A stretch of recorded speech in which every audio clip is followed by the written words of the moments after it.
Et oui, on n'oublie rien et surtout on entasse tout. Alors avec Brigitte Fanny Cohen, spécialiste de la santé, nous allons nous intéresser à un phénomène qui touche de plus en plus de monde et qui a été signalé par la ville de Paris. Et ce phénomène, c'est le syndrome de Diogène. Alors qu'est-ce que le syndrome de Diogène ?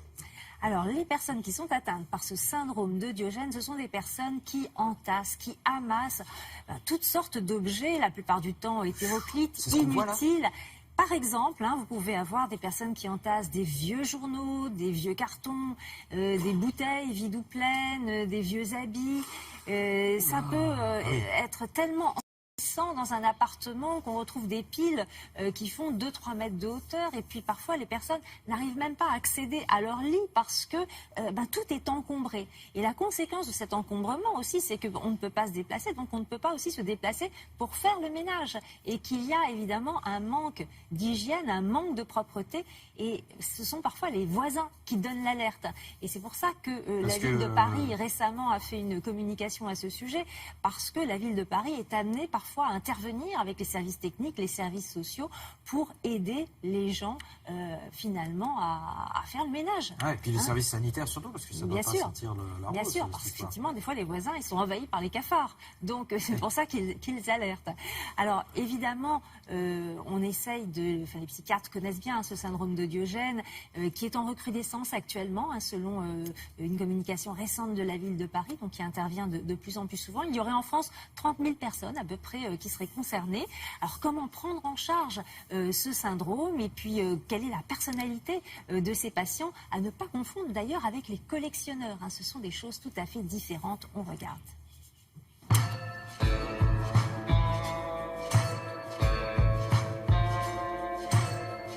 Le collectionneur est quelqu'un qui va entasser de façon méthodique un objet précis à collectionner alors qu'un syndrome de Diogène n'est pas du tout quelqu'un qui va être méthodique et rangé.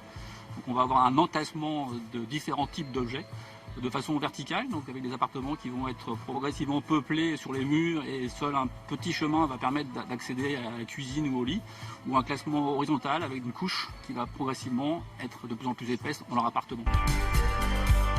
Bonjour, on s'est déjà vu à votre domicile, à la demande de l'assistante sociale. J'ai remarqué que votre environnement était assez encombré. Pour certains, des patients qui présentent des syndromes de Diogène, on peut retrouver des pathologies comme la schizophrénie, comme des délires paranoïaques, des dépressions, des pathologies neurologiques, voire gériatriques. Pour une certaine partie des patients qui présentent des syndromes de Diogène, ce ne sont pas forcément de véritables pathologies, mais plutôt des états limites avec des personnalités particulières. Ce sont des gens qui sont plutôt introvertis, qui vont peu aller vers les autres au niveau social, et qui vont avoir un comportement particulier pendant de longues années, que l'on va découvrir assez tardivement au bout du compte. Dans la salle à manger, quand je jette, c'est un peu moi, si vous voulez qu'on jette. Pour les personnes qui présentent des troubles de la personnalité, on retrouve certains facteurs déclenchants. Certains patients ou personnes, en tout cas, évoquent des ruptures sentimentales, des deuils, des traumatismes de la vie, qui expliqueraient pour eux le début de leur trouble du comportement. Le syndrome de Diogène présente des risques pour la santé du patient. Donc on a des problèmes de propreté, on a des problèmes de négligence physique et certains patients qui ont des problèmes de plaies, des plaies chroniques, vont se surinfecter. Les risques peuvent être aussi environnementaux, liés par exemple à un appareil électrique défectueux dans un appartement encombré avec plein de papier, et donc un risque d'incendie. Mais le risque principal, c'est la nuisance de l'environnement, avec des cafards, des rongeurs qui vont envahir l'appartement et qui vont à ce moment-là coloniser un immeuble entier, qui nécessite du coup une intervention pour pouvoir régler le problème. Donc si on pouvait intervenir peut-être pour assainir un peu la situation, est-ce que vous nous aideriez à ranger un peu votre appartement ? Ça dépend de quelle façon, on peut voir. Ouais. Pour traiter le syndrome de Diogène, il faut comprendre la pathologie à l'origine du syndrome. Dans un contexte psychiatrique, il va falloir utiliser l'arsenal de la psychiatrie.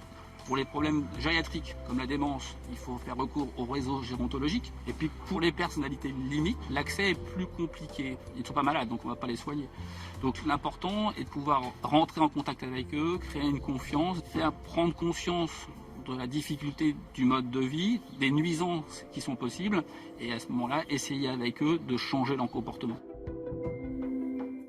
Alors pendant le reportage, vous me précisiez quelque chose de très important. Il ne faut pas forcément forcer ces gens atteints de ce syndrome à jeter. Oui, c'est-à-dire qu'il faut arriver, évidemment, à les aider, les prendre en charge, on a vu comment dans le reportage, mais il ne faut pas leur proposer un rangement radical, il ne faut pas contre leur gré, tout jeter, parce que ces personnes ne pourraient plus, d'abord, elles seraient désorientées, ne reconnaîtraient plus leur appartement, et certaines, après, n'ont plus envie de retourner chez elles.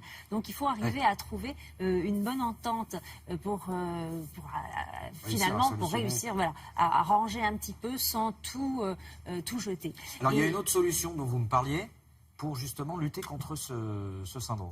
C'est-à-dire qu'il y a une nouvelle profession, ce sont les coachs d'organisation qui vont à domicile et qui aident des personnes qui ont soit un vrai syndrome de Diogène, soit qui ont du mal tout simplement. Il y en a beaucoup des personnes qui ont du mal à jeter, à ranger et qui vivent d'une façon inconfortable chez elles. Eh bien ces coachs d'organisation, c'est leur métier, c'est d'aller dans les domiciles et de négocier avec les personnes qui ont du mal à se séparer d'objets inutiles et anciens.